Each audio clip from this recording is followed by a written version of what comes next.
Karen, in this earbud painting activity, we'll be needing a couple of earbuds together using a rubber band tied from top and a A4 size white paper, assorted paints in A4 size white paper. Please draw any shapes, stars or flower, and in a tray or a bowl put some assorted paints.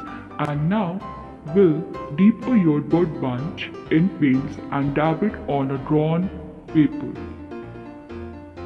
It's okay if we don't have earbuds or paints.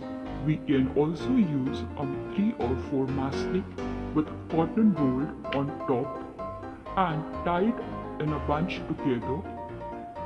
From top, instead of paint, we can also use food color or ink.